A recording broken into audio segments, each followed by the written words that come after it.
MSNBC and CNN are floundering following a post-election slump. The two liberal-leaning networks saw a downturn after Donald Trump's 2016 victory, but this time their views have plummeted even deeper. According to Nielsen, MSNBC's viewership was down by more than half, with an average of 603,000 primetime viewers from the day after the election through December 8th. CNN was down 46%, with 401,000 viewers on average. Meanwhile, the viewers appear to be flocking to Fox News, which was up 12%, averaging about 2.7 million viewers. Some observers say viewership trends seem to mirror how the candidate performs. So, for example, when Trump lost in 2020, the Trump-friendly Fox network saw a significant percentage decline in viewership. But networks often seem to bounce back even after their preferred candidate tumbles. In 2017, MSNBC saw a ratings rebound after Hillary Clinton lost to Donald Trump. Liberal viewers riled up in resistance to the first Trump administration buoyed MSNBC's fortunes. According to the Wall Street Journal, the network's executives are confident that ratings will also rebound this time.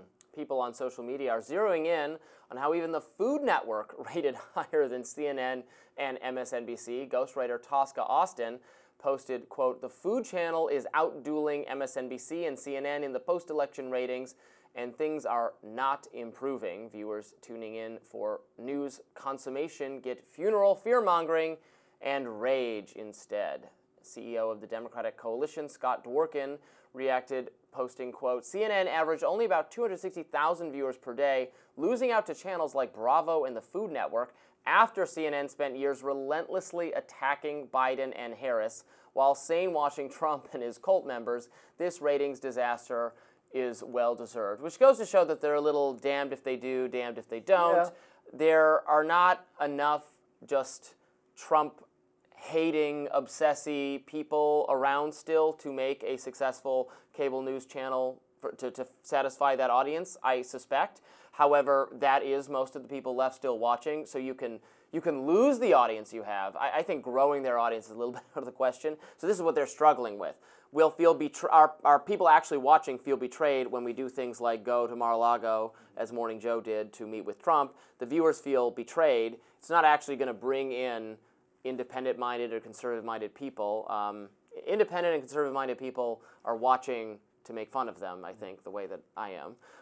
It's not going to bring you in as a loyal viewer, but you will alienate who you do have. Yeah. So maybe that's a losing strategy. By the same token, doubling and tripling down on just perpetual outrage, Trump, Hitler, etc., is not, I don't think, bringing in all these new voters either. I just think they're facing the changes in the industry, the way people get news. People increasingly get news. Younger people get news from watching YouTube, watching other sources, listening to things on podcasting platforms, all of that.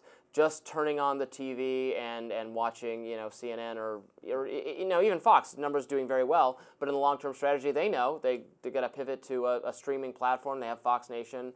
They've been successful with that. All those kinds of things. Yeah, I mean, look, there is a problem for any network, and we mentioned this in the introduction. Whenever their preferred candidate takes a fall in the election, their ratings typically take a dip as well. Now, in Fox's case in 2020, that was further.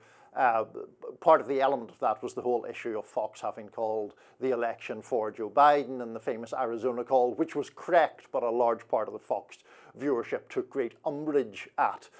Right now, I think that it is a particularly difficult time for MSNBC and CNN because Trump actually isn't in power yet. So he's not doing things beyond speaking that you can rile up the MSNBC viewership base with.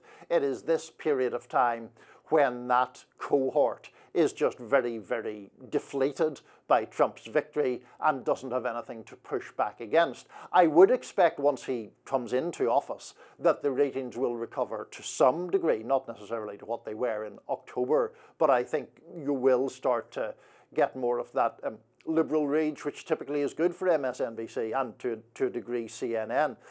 But the broader critique, and here's where I think I largely agree with you, I mean, I just think that there is a limited appetite now for serving people up just constant red meat that caters to their pre-existing ideas. There is an audience for it. There's no question that there is an audience for it. But the ceiling for that audience seems to me to be getting lower and lower, partly because of an age and generational difference, but also because I think people are increasingly cynical, rightly in some cases. The Morning Joe instance being a perfect example. To me, that just betrayed or exposed a sort of fraudulence to what they had been saying before Trump were elected this time around. Well, there's certainly a society-wide decline in trust in the media that is borne out by poll after poll result. The loss of faith that people have in large media, mainstream media organizations, people increasingly looking to individuals who are not specifically affiliated anymore with institutions, people who are being successful on platforms like Substack, YouTube, etc. Younger people preferring their news from kind of content creator type figures on social media apps.